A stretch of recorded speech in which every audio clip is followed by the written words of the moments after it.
Why, good morning there, folks. Hello, hello. Or evening, I guess, if you're in my time zone. Real, it's fine. Welcome to this, the adventures of Detective Mittens. Don't worry, I'm just gonna be doing stupid shit on screen. What's the real? What's the stream really about? Well, I told you I'd give you something a little bit different. It's just... Y'all fuckos can't say that this ain't different. Let me tell you, you have no idea how different this is. Unless you were here the last time I played this, which was in 2022. That's too long ago. Far too long. Won't do it all. I believe it is you I want. Yeah. Cool.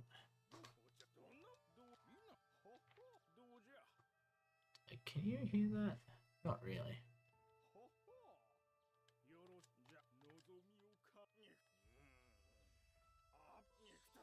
Cool.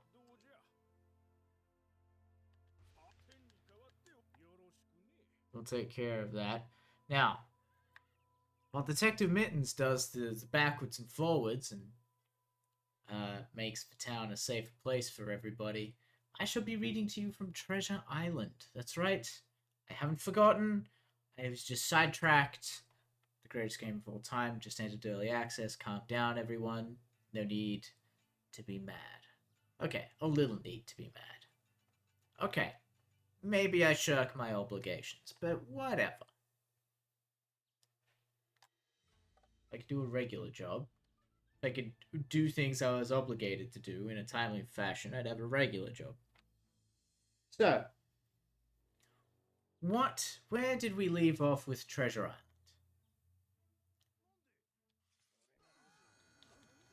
Island? Jimmy and, well, Jimmy had landed, sorry, Jim Hawkins and the crew had sailed their way and made landfall on Treasure Island. Yeah, Detective Mittens, he's back. Had a... It's been too long. He must save us all. I switch. Is it that? Oh, yeah.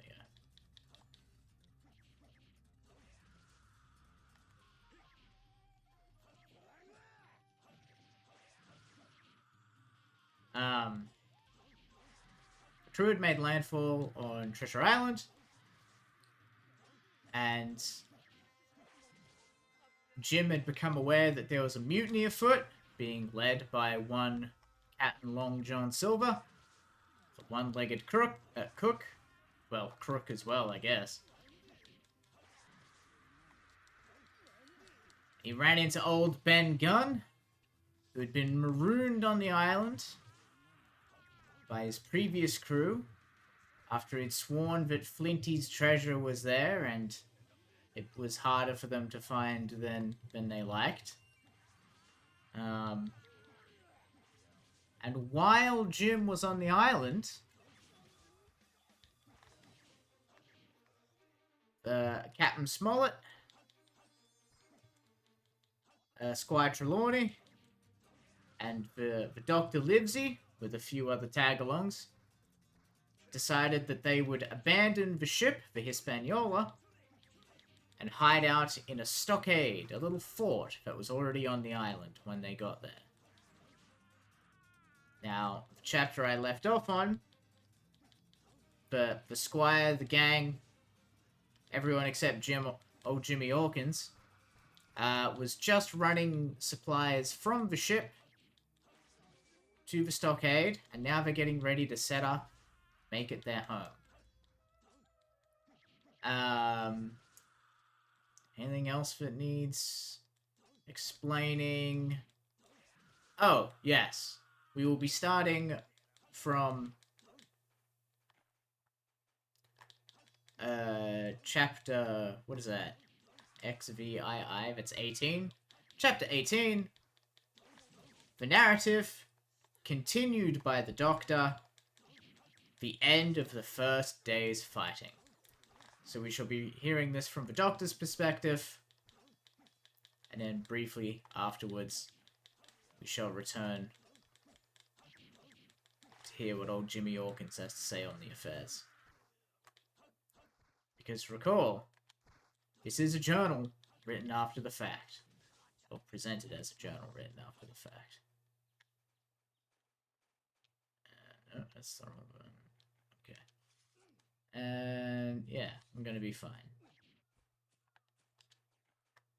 Cool. So, what's my doctor voice? We made our best speed across the strip of wood that now divided us from the stockade, and at every step we took, the voices of the buccaneers rang nearer. Soon we could hear the footfalls as they ran and cracking of the branches as they breasted across a bit of thicket. I began to see we should have a brush for it in earnest, and looked to my priming. "Captain," said I, "Trelawney is but dead shot. Give him your gun. His own is useless." They exchanged guns, and Trelawney, silent and cool as he had been since the beginning of the bustle, hung a moment on his heel to see what was fit for service. At the same time, observing Grey to be unarmed, I handed him my cutlass. It did all our hearts good to see him spit in his hand, knit his brows, and make the blade sing through the air. It was plain for every line of his body that our new hand was worth his salt. 40 paces farther, we came to the edge of the wood, and saw the stockade in front of us. We struck the enclosure about the middle of the south side, and almost at the same time, 7 mutineers, Job Anderson, the boatswain, at their head, appeared in full cry at the southwestern corner.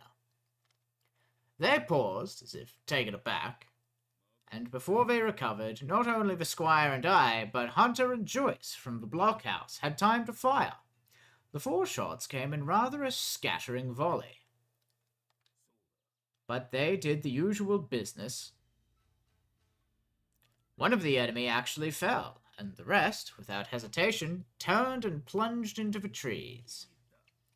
After reloading, we walked down the outside of the palisade to see the fallen enemy. He was stone dead, shot through the heart. We began to rejoice over our good success, when just at that moment a pistol cracked in the bush. A ball whistled close past my ear, and poor Tom Redruth stumbled and fell his length on the ground. But the squire and I returned the shot, but as we had nothing to aim at, it is probable we only wasted our powder. Then we reloaded and turned our attention to poor Tom. The captain and Grey were already examining him, and I saw with half an eye that all was over. I believe the readiness of our return volley had scattered the mutineers once more, for we were suffered without further molestation to get the poor old gamekeeper hoisted over the stockade and carried, groaning and bleeding, into the log-house. Poor old fellow. He had not uttered one word of surprise, complaint, fear, or even acquiescence from the very beginning of our troubles till now, when we had laid him down in the log-house to die. He had lain like a Trojan behind his mattress in the gallery.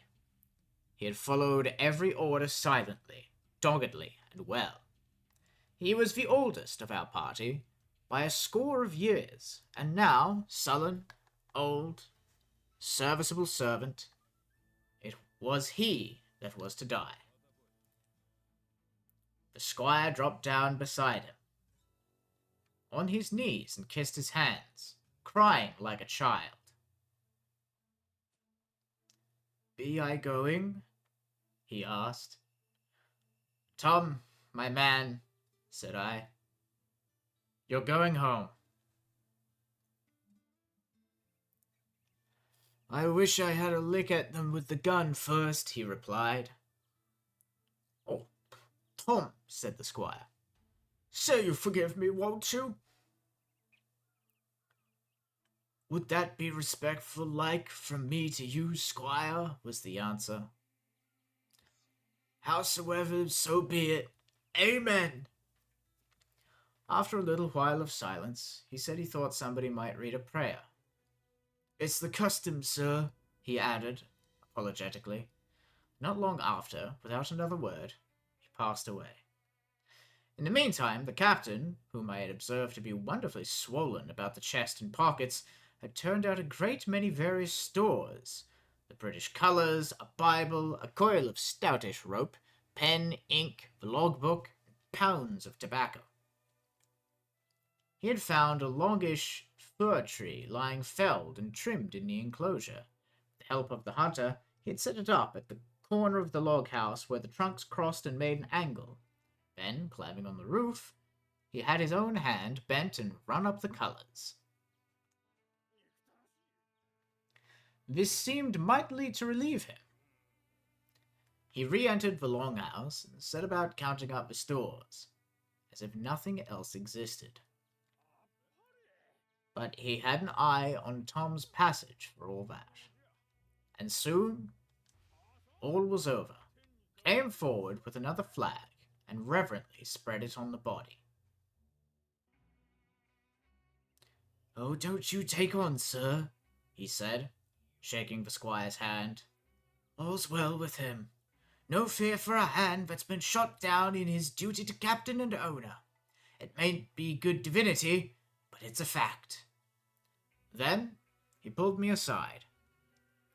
Dr. Livesey, he said, in how many weeks do you and Squire expect the consort? I told him it was a question not of weeks, but of months, that if we were not back by the end of August, Blandley was to send to find us, but neither sooner nor later. You can calculate for yourself, I said. Why, yes, returned the captain, scratching his head, and making a large allowance, sir, for all the gifts of Providence, I should say we were pretty close hauled.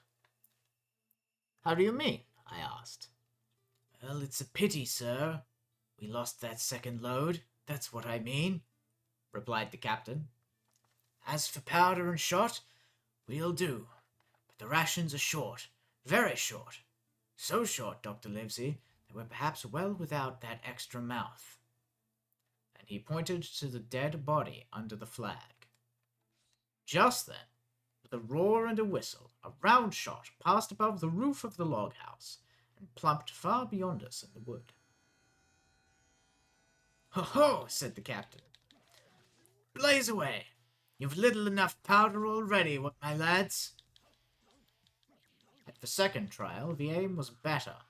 The ball descended inside the stockade, scattering a cloud of sand, but doing no further damage. Captain, said the squire, the house is quite invisible from the ship. Must be the flag they're aiming at. Would it not be wiser to take it in? Strike my colours? Cried the captain. No, sir, not I.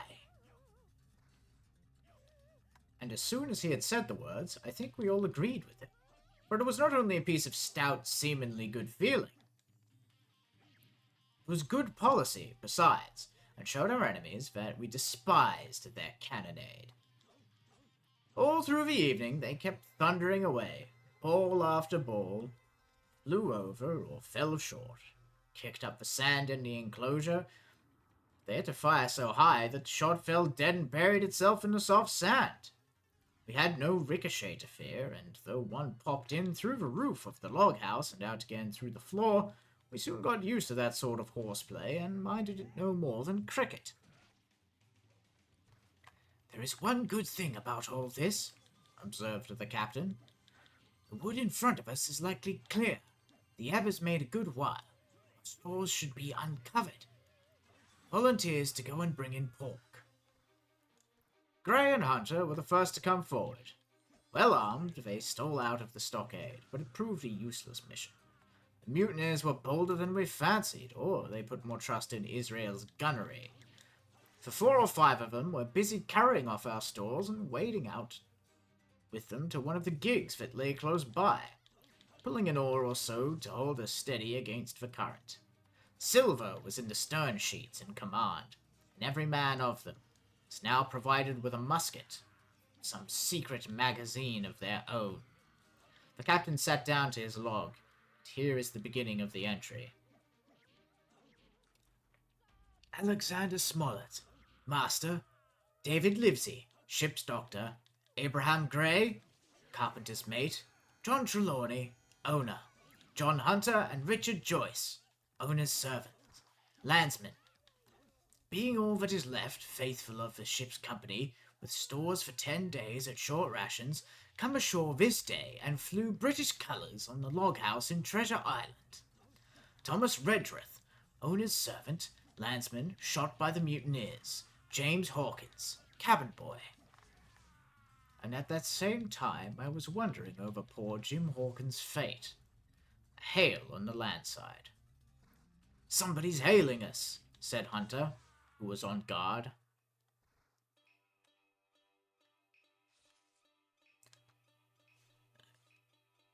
Doctor, Squire, Captain, hello!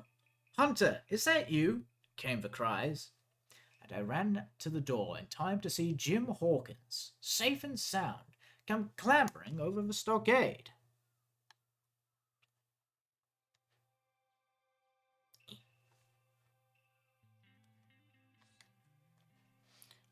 Chapter 19. Narrative resumed by Jim Hawkins. The garrison in the stockade. As soon as Ben Gunn saw the colours, he came to a halt, stopped me by the arm, and sat down. Now, said he, there's your friends, sure enough. Far more likely it's the mutineers, I answered. That, he cried. Why, in a place like this, where nobody puts in but jumpmen of fortune, Silver would fly the Jolly Roger. You don't make no doubt of that. No, that's your friends. There's been blows too, and I reckon your friends has had the best of it. And here they are ashore in the old stockade, as was made years and years ago by Flint. Ah, he was a man to have a headpiece, was Flint. Barrin rum, his match was never seen. He were afraid of none, not he, only Silver. Silver was that genteel. Well, said I, that may be so, and so be it, all the more reason that I should hurry on and join my friends. Nay, mate, returned Ben, not you. You're a good boy, or I'm mistook, but you're only a boy, all told. Now, Ben Gunn is fly. Rum wouldn't bring me there. Where you're going, not rum wouldn't, till I see your born gentleman and gets in on his word of honour. And you won't forget my words, a precious sight, that's what you'll say, a precious sight, more confidence, and then nips him. And he pinched me the third time with the same air of cleverness. And when Ben Gunn is wanted, you know where to find him, Jim. Just where you found him today.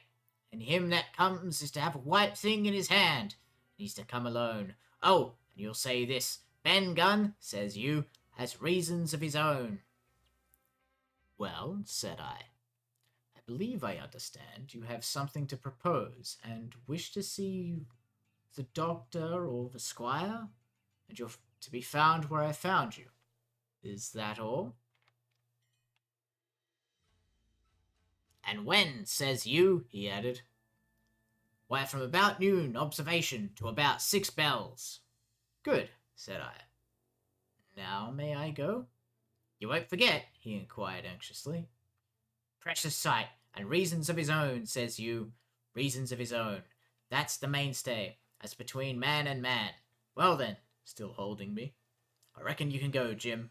And Jim, if you want to see Silver, you wouldn't go for to sell Ben Gunn.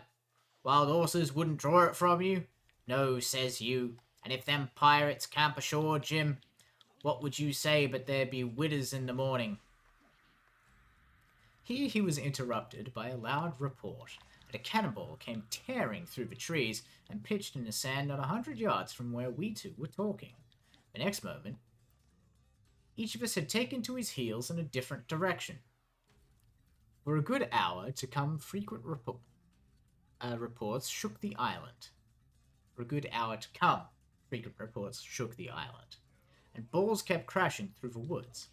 I moved from hiding place to hiding place, always pursued, or so it seemed to me, by these terrifying missiles, but towards the end of the bombardment, though still I durst not venture in the direction of a stockade, where the balls fell oftenest, I had begun, in a manner, to pluck up my heart again, and after a long detour to the east, crept down among the shoreside trees. The sun had just set, the sea breeze was rustling and tumbling in the woods and ruffling the grey surface of the anchorage. The tide, too, was far out, and great tracts of sand lay uncovered. The air, after the heat of the day, chilled me through my jacket. The Hispaniola still lay where she had anchored, but, sure enough, there was the Jolly Roger, the black flag of piracy, flying from her peak. Even as I looked, there came another red flash, and another report that sent the echoes clattering. One more round shot whistled through the air. It was the last of the cannonade. I lay for some time watching the bustle which succeeded the attack. Men were demolishing something with axes on the beach near the stockade. Oh, the poor jolly boat, I afterwards discovered. Away, near the mouth of the river, a great fire was glowing among the trees, and between that point and the ship, one of the gigs kept coming and going. The men, whom I had seen so gloomy, shouting at the oars like children, but there was a sound in their voices which suggested a rum. At length, I thought I might return towards the stockade. I was pretty far down the low, sandy spit that closes the anchorage to the east. It is joined at half water to Skeleton Island. And now, as I rose to my feet, I saw, some distance further down, the spit rising from among low bushes, an isolated rock, pretty high and peculiarly white in color. It occurred to me that this might be the white rock of which Ben Gunn had spoken, and that some day or the other a boat might be wanted, and I should know where to look for one. Then I skirted among the woods until I had regained the rear or shoreward side of the stockade, and was soon warmly welcomed by the faithful party. It's him. I'm sorry to interrupt, Treasure Island, but it's him. It's a real ass Japanese guy. And his sidekick.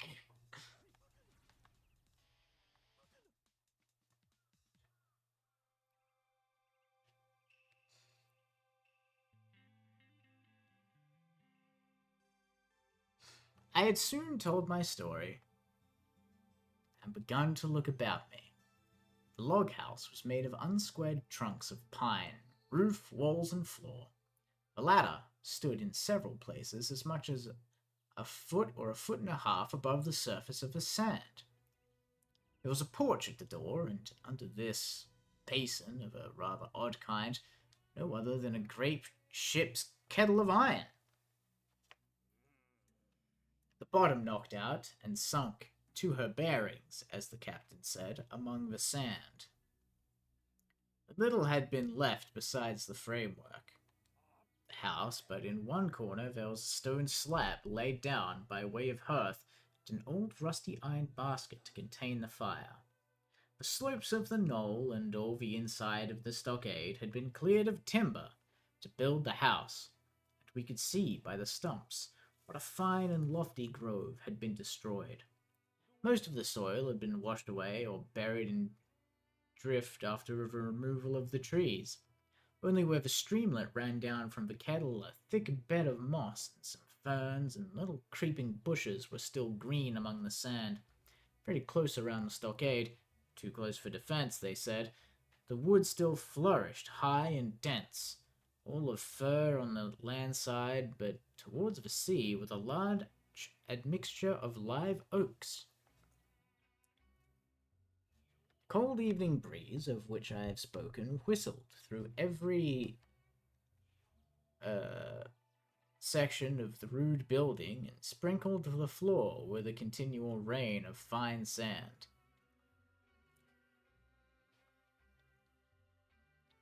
There was sand in our eyes, sand in our teeth, sand in our suppers, sand dancing in the spring at the bottom of the kettle, for all the world like porridge beginning to boil. A chimney with a square hole in the roof. It was but a little part of the smoke that found its way out, and the rest eddied about the house and kept us coughing and piping the eye. Add to this that Gray, the new man, had his face tied up in a bandage for a cut he got breaking away from the mutineers. And that poor old Tom Redruth, still unburied, lay along the wall, stiff and stark, under the Union Jack. If we'd been allowed to sit idle, we should all have fallen in the blues, but Captain Smollett was never the man for that. All hands were called up before him, and he divided us into watches. The Doctor and Gray and I for one, Squire, Hunter, and Joyce upon the other.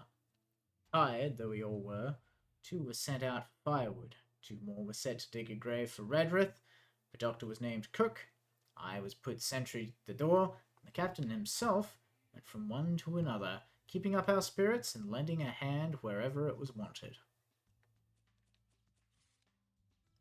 From time to time, the Doctor came to the door for a little air, and rest his eyes, which were almost smoked out of his head. Whenever he did so, he had a word for me. "That man Smollett," he said, "is a better man than I am. And when I say that, it means a deal, Jim." Another time he came and was silent for a while. Then he put his head on one side and looked at me. "Is this Ben Gunn a man?" he asked. "Oh, I do not know, sir," said I. "Not very sure what he's saying." If there's any doubt about the matter, he is," returned the Doctor. "Man who has been 3 years biting his nail on a desert island, Jim, can't expect to appear as sane as you or me. Doesn't lie in human nature. Was it cheese you said he had a fancy for?" "Yes, sir, cheese," I answered. "Well, Jim," says he, "just see the good that comes of being dainty in your food. You've seen my snuff box, haven't you? And you never saw me take snuff, the reason being that in my snuff box I carry a piece of Parmesan cheese, a cheese made in Italy, very nutritious. Well, that's for Ben Gunn." Before supper was eaten, we buried old Tom in the sand and stood round him for a while, bareheaded in the breeze. A good deal of firewood had been got in, but not enough for the captain's fancy, and he shook his head over it and told us we must go back out there tomorrow, rather livelier. Then, when we had eaten our pork and each had a good stiff glass of brandy grog, the 3 chiefs got together in a corner to discuss our prospects. It appears they were at their wits' end what to do, the stores being so low that we must have been starved into surrender long before help came. Our best hope, it was decided, was to kill off the buccaneers until they either hauled down their flag or ran away with the Hispaniola. From 19, they were already reduced to 15.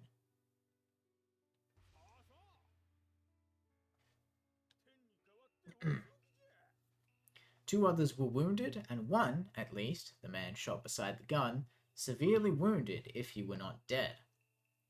Every time we had a crack at them, we were to take it, saying our own lives, with the extremest care.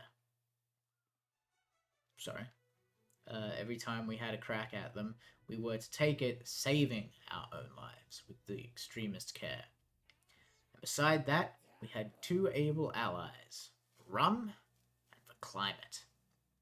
As for the first, though we were about half a mile away, we could hear them roaring and singing late into the night, And as for the second, the doctor staked his wig that, camped where they were in the marsh and unprovided with remedies, half of them would be on their backs before a week. So, he added, if we are not all shot down first, they'll be glad to be packaging in the schooner. It's always a ship. They can get to buccaneering again, I suppose. The first ship that I ever lost, said Captain Smollett. I was dead tired, as you may fancy. When I got to sleep, which was not till after a great deal of tossing, I slept like a log of wood. The rest had long been up, and had already breakfasted, and increased the pile of firewood by about half as much again, when I was awakened by a bustle and the sound of voices. Flag of truce, I heard someone say, and immediately after, with a cry of surprise, Silver himself! At that, I jumped up, rubbing my eyes, ran to a loophole in the wall. Chapter 20 Silver's Embassy. Sure enough, there were two men outside the stockade, one of them waving a white cloth, the other, a person than Silver himself, standing placidly by.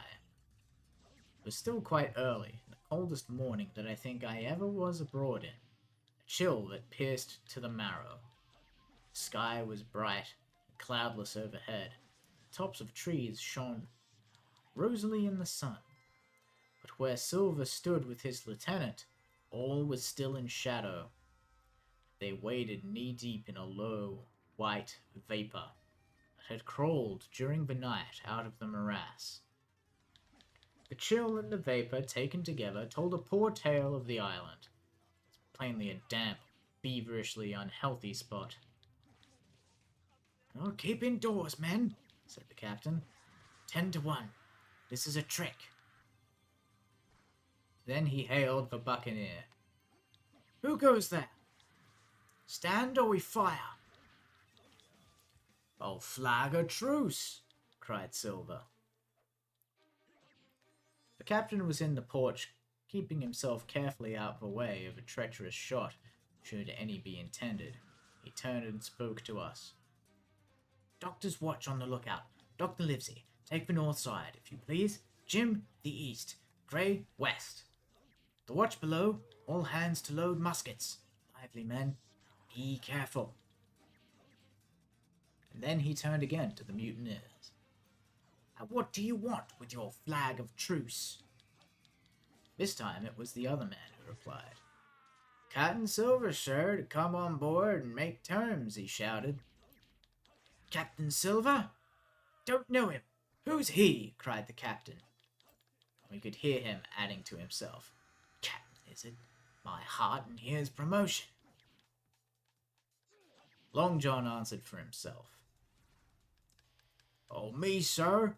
These poor lads chosen me, Cotton, after your desertion, sir," laying a particular emphasis upon the word desertion. "We're willing to submit, if we can come to terms, and no bones about it. All I ask is your word, Cotton Smollett, to let me safe and sound out this here stockade, and 1 minute to get out a shot before a gun is fired." "My man," said Smollett, "I had not the slightest desire to talk to you. If you wish to talk to me, you can come. That's all. If there's any treachery, it'll be on your side. The Lord help you." "Oh, that's enough, Cotton," shouted Long John, cheerily. "A word from you's enough. We know a gentleman, and you may lay to that." We could see the man who carried the flag of truce attempting to hold Silver back. Nor was that wonderful, seeing how cavalier had been the captain's answer. But Silver laughed at him aloud and slapped him on the back as if the idea of alarm had been absurd. Then he advanced to the stockade, threw over his crutch, got a leg up, and with great vigor and skill succeeded in surmounting the fence and dropping safely to the other side. I will confess, I was far too much taken up with what was going on to be of the slightest use as a sentry. Indeed, I had already deserted my eastern loophole and crept up behind the captain, who had now seated himself on the threshold, with elbows on his knees, his head in his hands, and his eyes fixed on the water, as it bubbled out of the old iron kettle in the sand. He was whistling, "Come, lasses and lads." Silver had terrible hard work getting up the knoll, what with the steepness of the incline, the thick tree stumps, and the soft sand. He and his crutch were as helpless as a ship in stays, but he stuck to it like a man in silence, and was last arrived before the captain, whom he saluted in the handsomest style. He was tricked out in his best, an immense blue coat, thick with brass buttons, hung as low as to his knees, and a fine laced hat was set on the back of his head. "Here you are, my man," said the captain, raising his head. "You had better sit down." "Oh, you ain't a going to let me inside, Captain," complained Long John. "It's a main cold morning, to be sure, sir, to sit outside upon the sand." "Why, Silver," said the captain, "if you had pleased to be an honest man, you might have been sitting in your galley. It's your own doing. You're either my ship's cook, and then you were treated handsome, or Captain Silver, some common mutineer and pirate, and then you can go hang." "Well, Cotton," returned the sea cook, sitting down as he was bidden on the sand,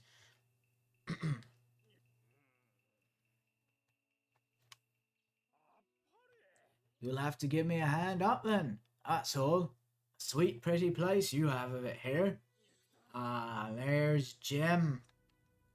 Top of the morning to you, Jim. Doctor, here's my service. Why, there you all are together like a happy family, manner of speaking." "If you have anything to say, my man, better say it," said Captain Smollett. "Right you are there, Captain Smollett," replied Silver. "Duty is duty, to be sure. Well, now, you look here. What was a good lay of yours last night? I don't deny it was a good lay. Some of you pretty hand with a handspike end. I'll not deny, neither, what some of my people was shook. Maybe all was shook. Maybe I was shook myself. Maybe that's why I'm here for terms. You mark me, Captain. It won't do twice, by thunder. We'll have to do sentry go and ease off a point, or so on the rum. Maybe you think we were all a sheet in the winds, but I'll tell you I was sober. I was only dog tired, and if I'd awoke a second sooner, I'd have caught you at the act, I would. He wasn't dead when I got round to him, not he." "Well," says Captain Smollett, as cool as can be, "all that Silver said was a riddle to him, but you would never have guessed it from his tone. As for me, I began to have an inkling. Ben Gunn's last words came back to my mind. I began to suppose that he had paid the buccaneers a visit while they all lay drunk together round their fire, and I reckoned up with glee that we had only 14 enemies to deal with. "Well, here it is," said Silver. "We want that treasure, and we'll have it. That's our point. You would just as soon save your lives, I reckon, and that's yours. You have a chart, haven't you?" "That's as may be," replied Smollett. "Oh, well, you have, I know that," returned Long John. "You needn't be so husky with a man. There ain't a particle of service in that, you may lay to it. What I mean is, we wants your chart. Now, I never meant you no harm myself." "That won't do with me, my man," interrupted the captain. "We know exactly what you meant to do, and we don't care. For now, you see, you can't do it." The captain looked at him calmly and proceeded to fill a pipe. "If Abe Gray," Silver broke out. "Avast there!" cried Mr. Smollett. "Gray told me nothing. and I asked him nothing. And what's more, I would see you and him, his whole island, blown clean out of the water into blazes first. So there's my mind for you, my man, on that. This little whiff of temper seemed to cool Silver down. He'd been growing nettled before, but now he pulled himself together. All light enough, said he.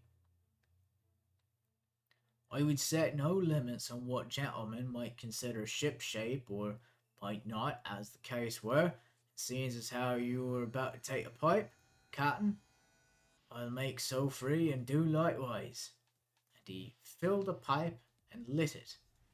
The two men sat silently smoking for a while.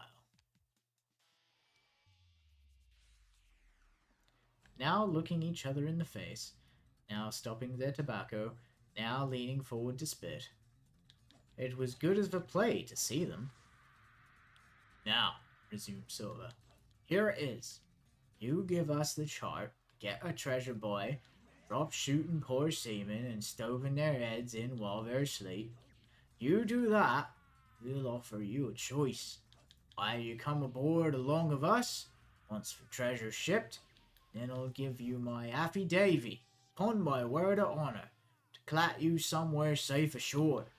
Or, if that ain't your fancy, some of my hands being rough, and having old scores on account of hazing, and you can stay here, you can. We'll devise stores with you, man for man, and I'll give you my affidavy, as before, to speak the first ship I sight, send them here to pick you up. Now, you'll own that's talking handsomer you couldn't look to get, not you. And I hope, raising his voice, that all hands in this here blockhouse will overhaul my words, for what is spoke to one is spoke to all. Captain Smollett rose from his seat and knocked the ashes out of the pipe with the palm of his left hand. Is that all? He asked. Every last word, by thunder, answered John. Refuse that, and you've seen the last of me, but musket balls. Very good, said the captain. Now you'll hear me. If you'll come upon one by one, unarmed, I'll engage to clap you all in irons and take you home to a fair trial in England. If you won't, my name is Alexander Smollett. Blown my sovereign's colours, I'll see you all to Davy Jones. You can't find the treasure, you can't sail the ship, there's not a man among you fit to sail the ship. You can't fight us. Gray there got away from 5 of you. Your ship's in irons, Master Silver. You're on a lee shore, and so you'll find. I stand here and tell you so. Never last good words you'll get from me, for in the name of heaven I'll put a bullet in your back when next I meet you. Tramp, my lad. Bundle out of this, please, hand over hand and double quick. Silver's face was a picture. His eyes started in his head with wrath. He shook the fire out of his pipe. Oh, give me a hand up, he cried. Not I, returned the captain. Who'll give me a hand up? He roared. Not a man among us moved. Growling the foulest imprecations, he crawled along the sand till he got a hold of the porch and could hoist himself again upon his crutch. Then he spat into the spring. There, he cried. That's what I think of ye. Before an hour's out, I'll stove in your old blockhouse like a rum puncheon. Laugh, by thunder, laugh. Before an hour's out, you'll laugh upon the other side. Them that die'll be the lucky ones. Ugh. All this pirate talk.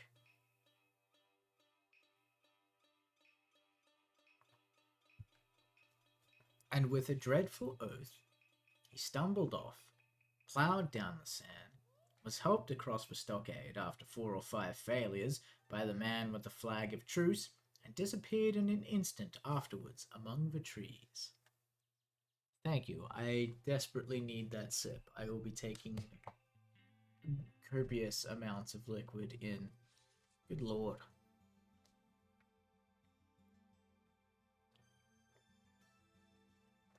Why did I have to give Smollett that raspy voice? Ugh. It was not a good idea. Ugh. Silver's voice is fine, but if I have to switch between Silver and Smollett, then it's pain. Ugh. Anyway. Chapter 21. The Attack. As soon as Silver disappeared, the captain, who had been closely watching him, turned towards the interior of the houses and excuse me,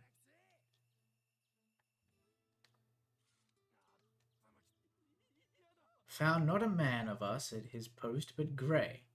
It was the first time we had ever seen him angry. Quarters! He roared, and then as we all slunk back to our places.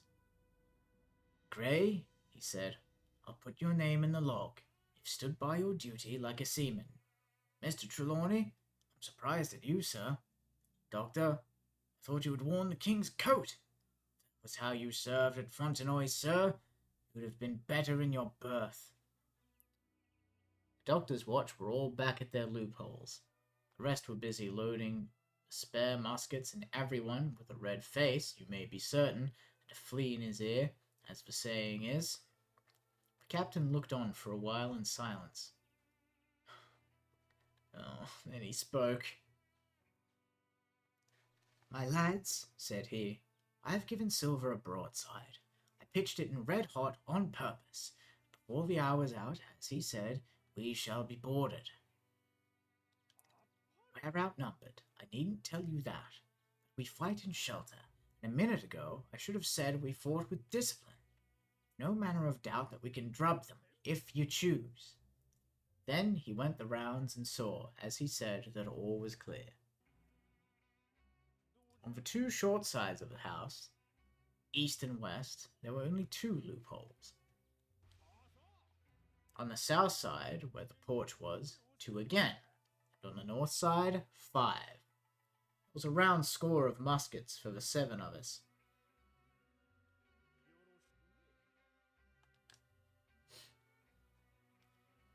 Firewood had been built into 4 piles, tables you might say, one about the middle of each side, and on each of these tables some ammunition, and 4 loaded muskets were laid ready to the hand of the defenders. In the middle, the cutlasses lay ranged. Toss out the fire, said the captain.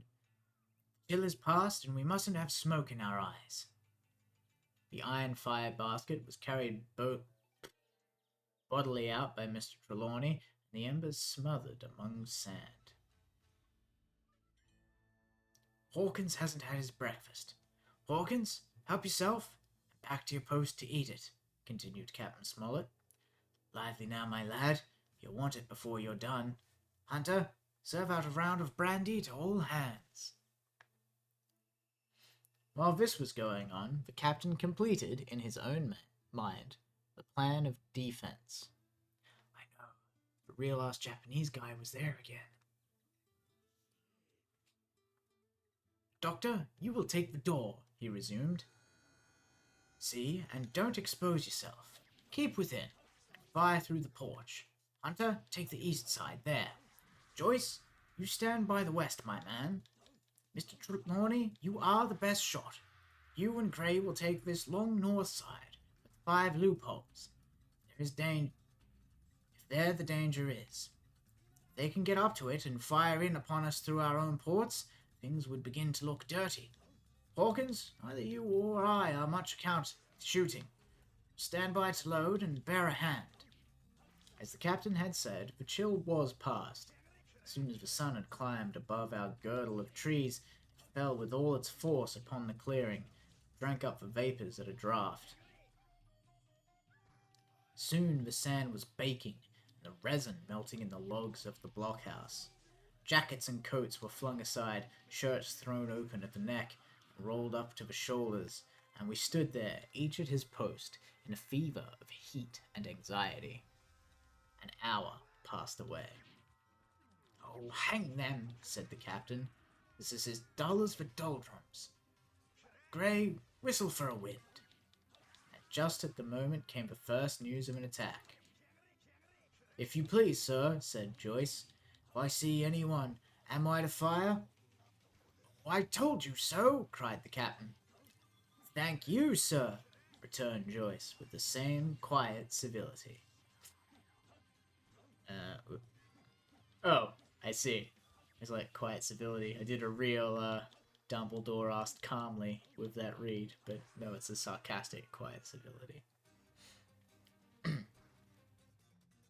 Nothing followed for a time, but the remark had set us all on alert, straining ears and eyes, the musketeers with their pieces balanced in their hands, the captain out in the middle of a blockhouse with his mouth very tight and a frown upon his face.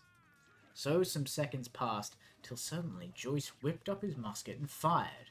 The report had scarcely died away ere it was repeated and repeated from without, in a scattering volley, shot behind shot, like a string of geese from every side of the enclosure. Several bullets struck the log house, but not one entered, and as the smoke cleared away and vanished, the stockade and the woods around it looked as quiet and empty as before. Not a bow waved, not the gleam of a musket barrel betrayed the presence of our foe. "Did you hit your man?" asked the captain. "No, sir, I believe not," replied Joyce. "Next best thing to tell the truth," muttered Captain Smollett. "Load his gun, Hawkins. How many should say there were on your side, Doctor?" "I know precisely," said Dr. Livesey. "3 shots were fired on this side. I saw the 3 flashes. 2 close together, 1 farther to the west." "3," repeated the captain. "And how many on yours, Trelawney?" But this was not so easily answered. There had come many from the north, 7 by the squire's computation, 8 or 9 according to Gray. From the east and west only a single shot had been fired. It was plain, therefore, that the attack would be developed from the north, and that on the other side we were only to be annoyed by a show of hostilities. But Captain Smollett made no change in his arrangements. If the mutineers succeeded in crossing the stockade, he argued, they would take possession of any unprotected loophole and shoot us down like rats in our own stronghold.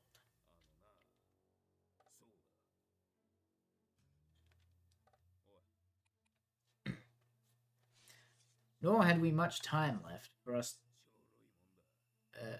Nor had we much time left to us for thought. Suddenly, with a loud huzzah, a little cloud of pirates leapt from the woods on the north side and ran straight on the stockade. At the same moment, the fire was once more opened from the woods, and a rifle ball sang through the doorway and knocked the doctor's musket into bits. The boarders swarmed over the fence like monkeys. Squire and Gray fired again, and yet again. 3 men fell, 1 forwards into the enclosure, 2 back to the outside. But of these, 1 was evidently more frightened than hurt, for he was on his feet again in a crack, and instantly disappeared amongst the trees. 2 had bit the dust, 1 had fled, 4 had made good their footing inside our defences, while from the shelter of the woods 7 or 8 men, each evidently supplied with several muskets, kept up a hot, though useless, fire on the log house. The 4 who had boarded made straight for the building, shouting as they ran, and these men among the trees shouted back to encourage them. Several shots were fired, but such was the hurry of the marksmen that not one appears to have taken effect. In a moment, the 4 pirates had swarmed up the mound and were upon us. The head of Job Anderson, the boatswain, appeared at the middle loophole. "At 'em all, lads! All hands!" he roared in a voice of thunder. At the same moment, another pirate grasped Hunter's musket by the muzzle, wrenched it from his hands, plucked it through the loophole, with one stunning blow, laid the poor fellow senseless on the floor. Meanwhile, a third, running unharmed all around the house, appeared suddenly in the doorway and fell with his cutlass on the doctor. Our position was utterly reversed. A moment since we were firing under cover at an exposed enemy, now it was we who lay uncovered and could not return a blow. The log house was full of smoke to which we owed our comparative safety. Cries and confusion, the flash and reports of pistol shots, one loud groan rang in my ears. "Out, lads! Out and fight 'em in the open! Cutlasses!" cried the captain. I snatched a cutlass from the pile, and someone, at the same time snatching another, gave me a cut across the knuckles, which I hardly felt. I dashed out the door and into the clear sunlight. Someone was close behind, I knew not whom. Right in front, the doctor was pursuing his assailant down the hill, and just as my eyes fell upon him, beat down his guard and sent him sprawling on his back with a great slash across the face. "Round the house, lads! Round the house!" cried the captain, and even in the hurly-burly I perceived a change in his voice. Mechanically I obeyed, turned eastwards, and with my cutlass ran around the corner of the house. Next moment I was face to face with Anderson. He roared aloud, and his hanger went above his head, flashing in the sunlight. I had not time to be afraid, but, as the blow still hung impending, leaped in a trice upon one side, and missing my foot in the soft sand, rolled headlong down the slope. When I had first sallied from the door, the other mutineers had been already swarming up the palisade to make an end of us. One man in a red nightcap, with his cutlass in his mouth, had even gotten upon the top, and thrown a leg across. Well, so short had been the interval that when I found my feet again, all was in the same posture. The fellow with the red nightcap, still halfway over, another still just showing his head above the top of the stockade, and yet, in this breath of time, the fight was over, and the victory was ours. Gray, following close behind me, had cut down the big boatswain, ere he had time to recover from his last blow. Another had been shot at a loophole, the very act of firing into the house, and now lay in agony, the pistol still smoking in his hand. A third, as I had seen, the doctor had disposed of at a blow. Of the four who had scaled the palisade, only one remained unaccounted for, and he, having left his cutlass on the field, was now clambering out again, with a fear of death upon him. "Fire! Fire from the house!" cried the doctor. "And you, lads, back into cover!" But his words were unheeded. No shot was fired. The last boarder made good his escape, and disappeared with the rest into the wood. In 3 seconds, nothing remained of the attacking party but the 5 who had fallen, 4 on the inside and 1 on the outside. The doctor and Gray and I ran full speed for shelter. The survivors would soon be back where they had left their muskets, and at any moment the fire might recommence. The house was, by this time, somewhat cleared of smoke, and we saw at a glance the price we had paid for victory. Hunter lay beside his loophole stunned, Joyce by his, shot through the head, never to move again. Right in the center, the squire was supporting the captain, one as pale as the other. "Oof, the captain's wounded," said Mr. Trelawney. "Have they run?" asked Mr. Smollett. "All that could, you may be bound," returned the doctor. "There's 5 of 'em will never run again." "Oh, 5!" cried the captain. "Come, that's better. 5 against 3 leaves us 4 to 9. That's better odds than we had at starting. We were 7 to 19 then. Thought we were, and that's as bad to bear." The mutineers were soon only 8 in number, for the man shot by Mr. Trelawney on board the schooner died that same evening of his wound. But this was, of course, not known till after by the faithful party.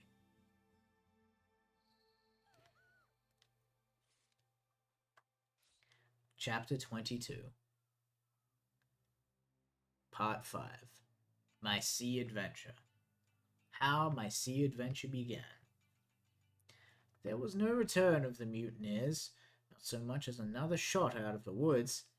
They had got their rations for the day, as the captain put it, and we had the place to ourselves and a quiet time to overhaul the wounded and get dinner.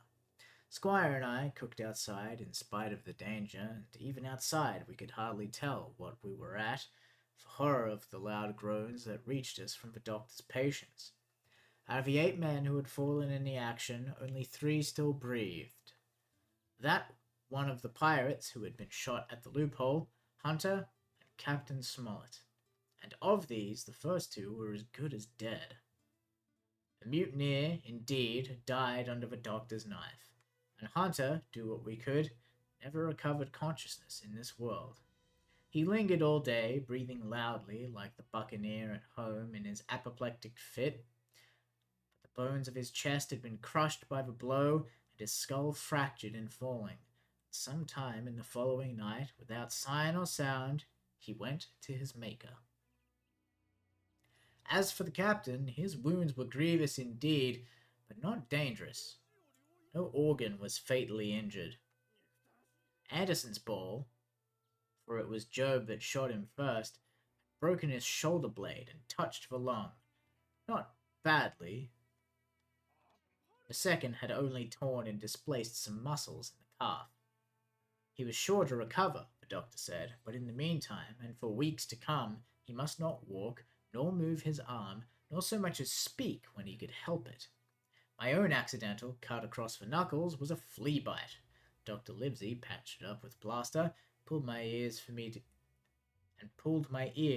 into the bargain. After dinner, the squire and the doctor sat by the captain's side a while in consultation,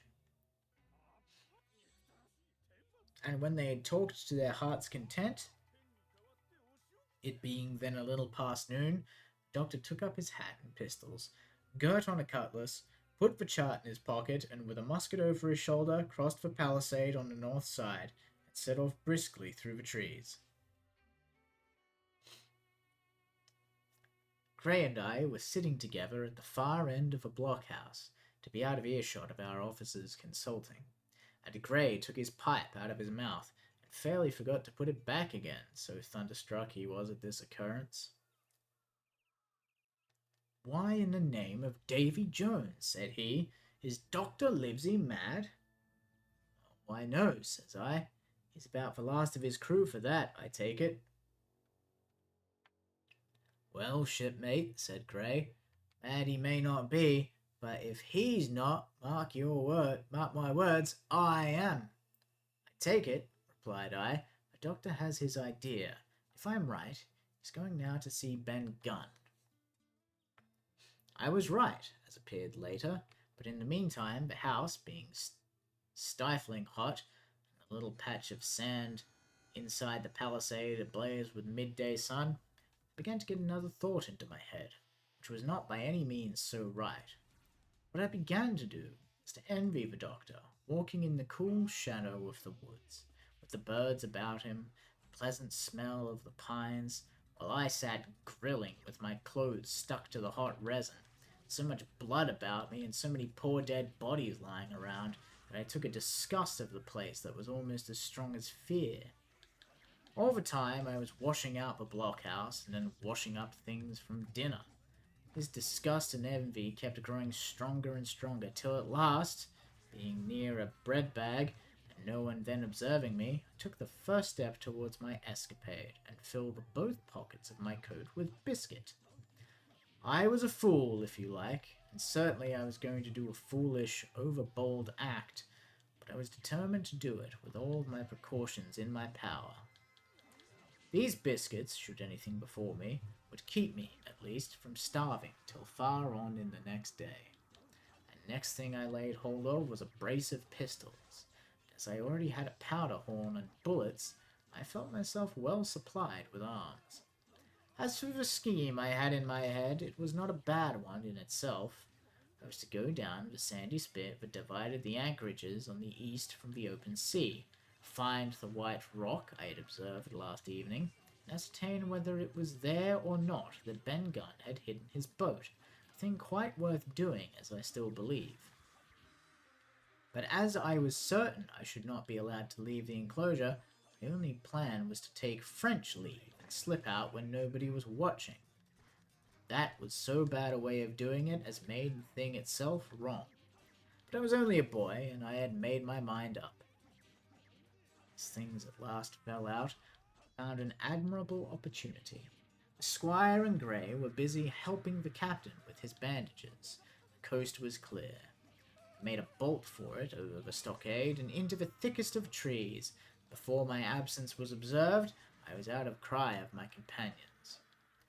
This was my second folly, far worse than the first, as I left but 2 sound men to guard the house. But, like the first, it was a help towards saving all of us. I took my way straight for the east coast of the island, where I was determined to go down the seaside of the spit to avoid all chance of observation from the anchorage. It was already late in the afternoon, though still warm and sunny, as I continued to thread the tall woods. I could hear from far before me not only the continuous thunder of surf, but a certain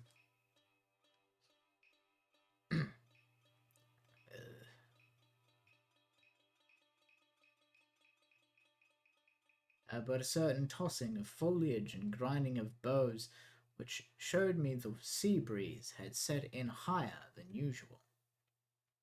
Soon, cool draughts of air began to reach me, and a few steps farther I came forth into the open borders of the grove, and saw the sea lying blue and sunny to the horizon.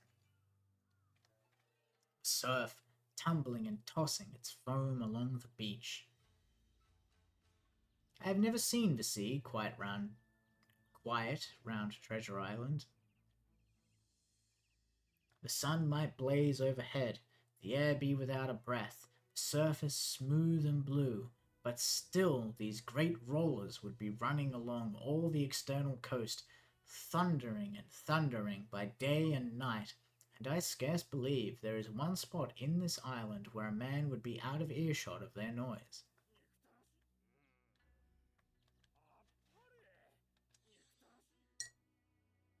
Thank you, Nora.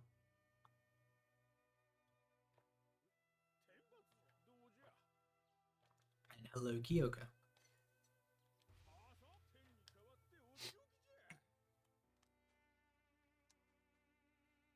I walked along beside the surf with great enjoyment, till, thinking I was now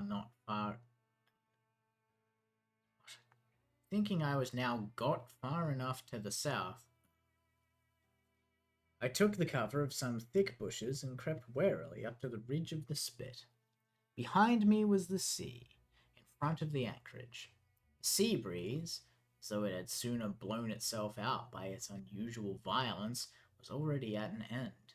It had been succeeded by light, variable airs from the south and southeast, carrying banks of fog, and the anchorage, under lee of Skeleton Island, lay still and laden as when we first entered it. The Hispaniola, in that unbroken mirror, was exactly portrayed from the truck to the waterline, the Jolly Roger hanging from her peak. Alongside lay one of the gigs, silver in the stern sheets, him I could always recognize, while a couple of men were leaning over the stern bulwarks.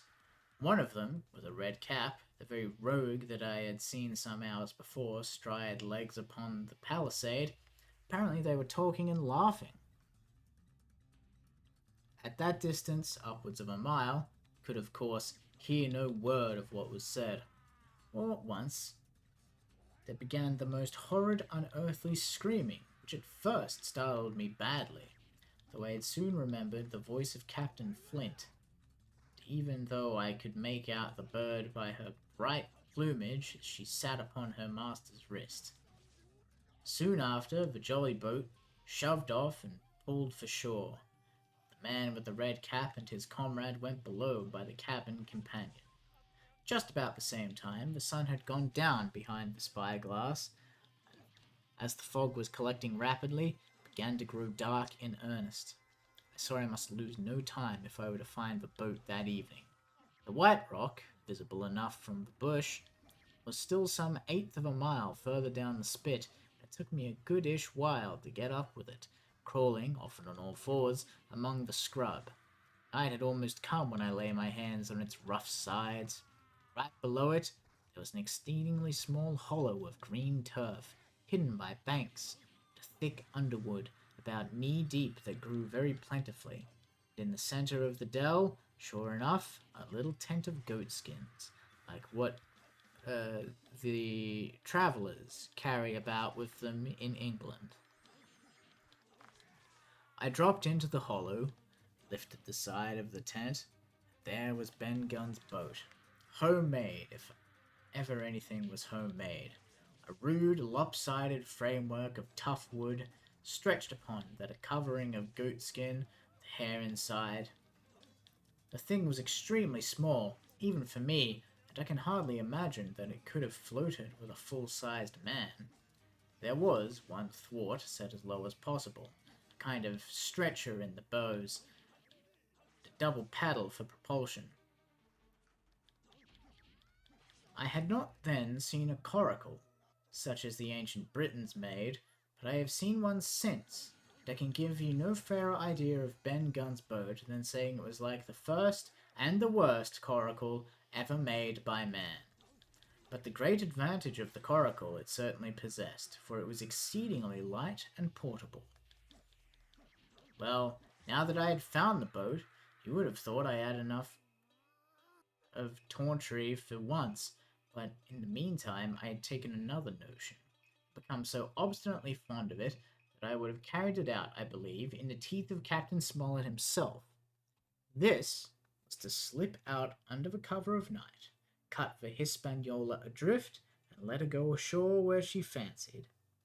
I had quite made up my mind that the mutineers, after their repulse of the morning, had nothing nearer their hearts than to up anchor and away to sea.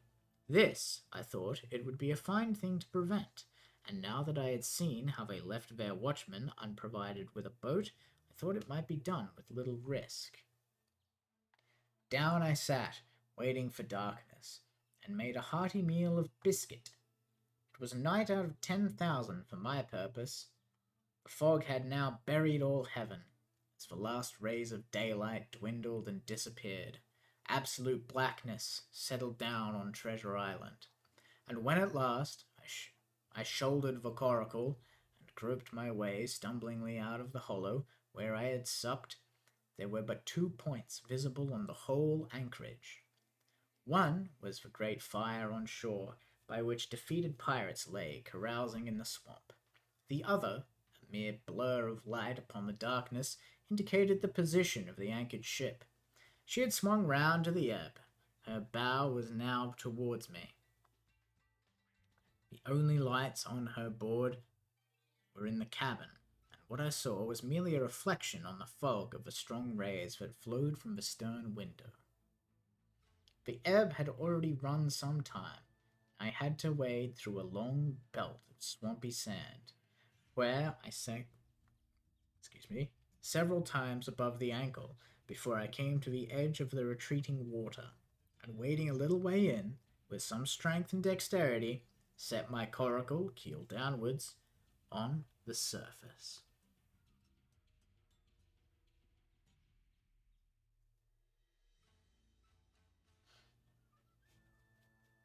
So ends chapter 22 and begins chapter 23, The Ebb Tide Runs.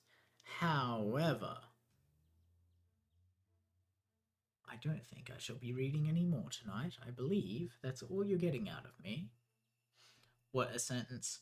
Let's see if I can guess what a sentence. Is it the one where he said where he says that Ben Gunn made the first and worst ship ever?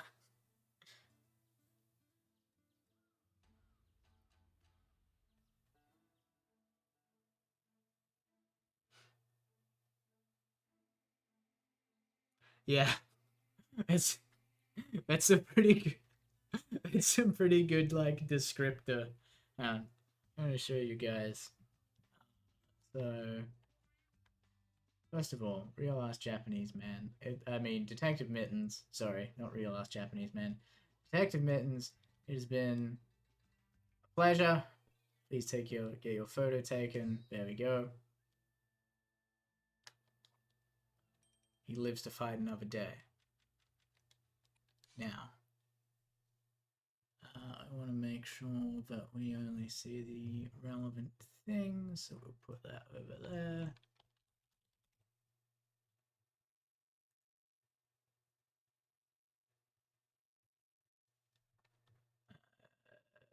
Then we get OBS and do. Where is it? Oh, it's gonna be weird. That's right. I mean, I'm okay with that. Boop. There we go. So, don't know how well you can see, but that is what Ben Gunn built, except the worst version of that.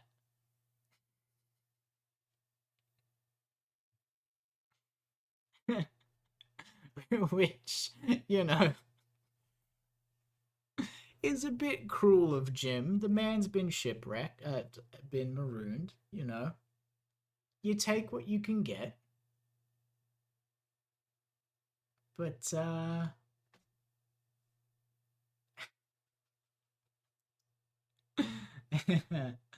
man.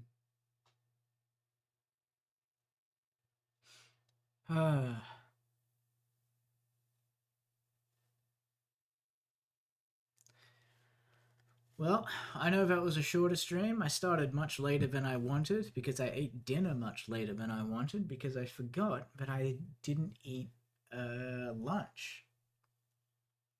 And if you can figure out how those two things are at all related,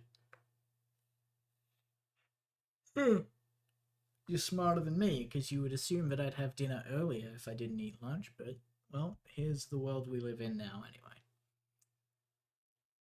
So, that was some good reading. I gotta say, when writing, one of the hardest things to do, particularly with an action scene, is like um, making you aware of the space, like what's happening, what's moving through the space, you know, keeping you kind of like spatially aware of what's going on around where everything is. Like when there's a lot of movement and stuff happening, it's really hard to do that with uh, written with text, basically. But it's really, I mean, you know, Treasure Island doesn't need my approval. It's one of the classic tales. It's survived the test of time. It will outlive Treasure Island will outlive me. It doesn't give a shit what I think of it, but it does a really good job. One of like, because it spends so long, well, not long, but it spends that time previously setting the scene of like, here's what the defenses look like, you know, here's what their plan is for when they get attacked. And it's like, okay, they get attacked, and then they do the thing that they said they'd do.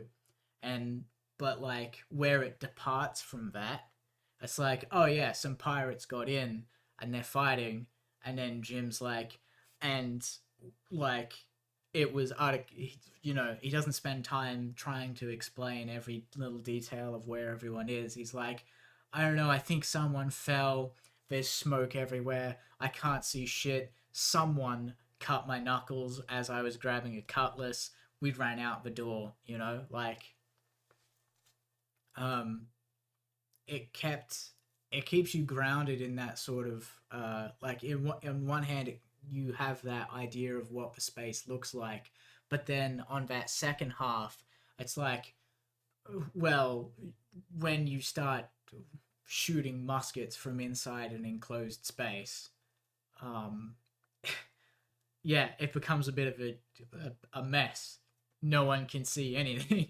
that's why we that's why we started using smokeless powder because you can't fire a gun for like for nothing without blinding everybody.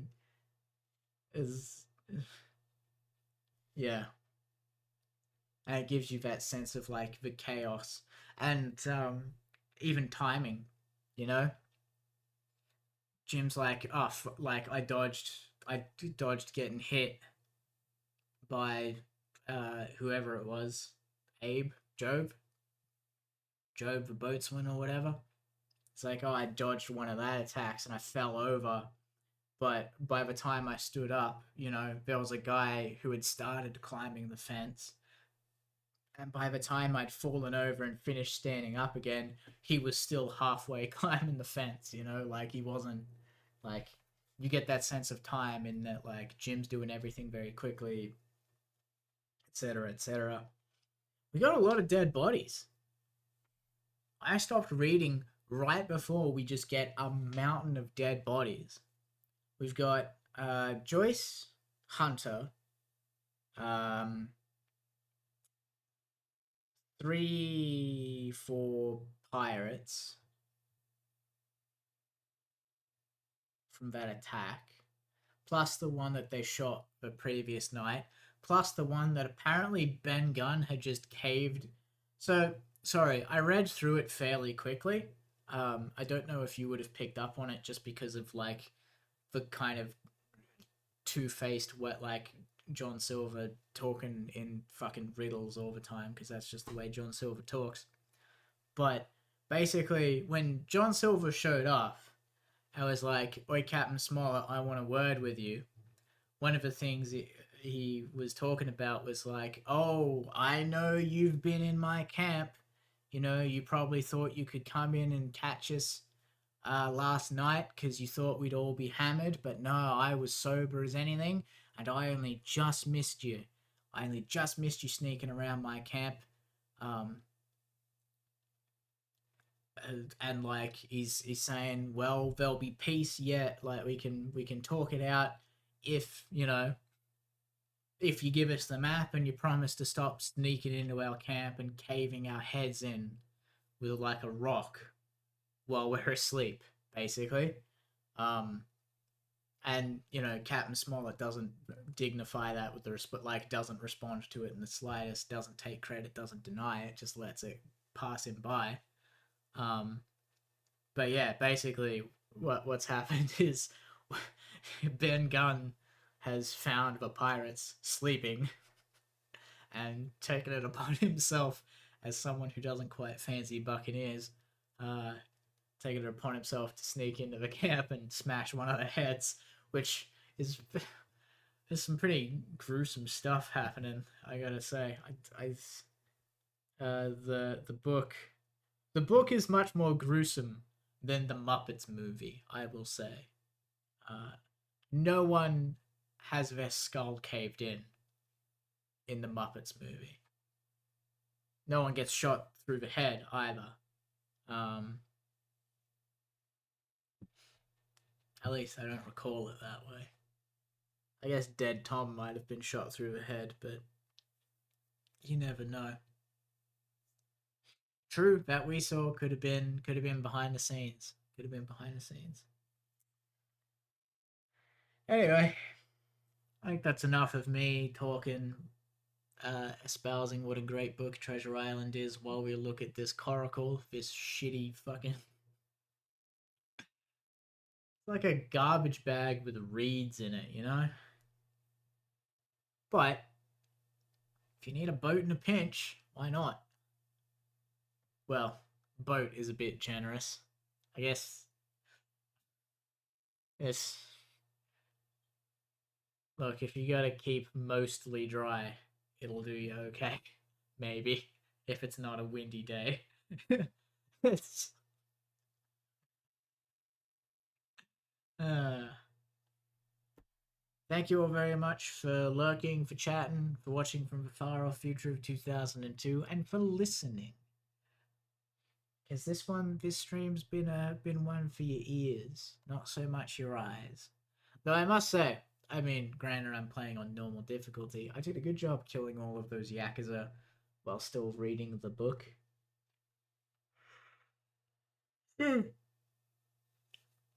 I honestly fumbled more talking to the magistrate than I did actually fighting, which is quite funny to me.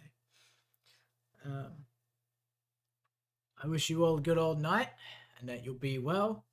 I don't know what's next, and I don't know when it is. It's a surprise, but expect some Jump Light Odyssey in the future. Mwah! Be well.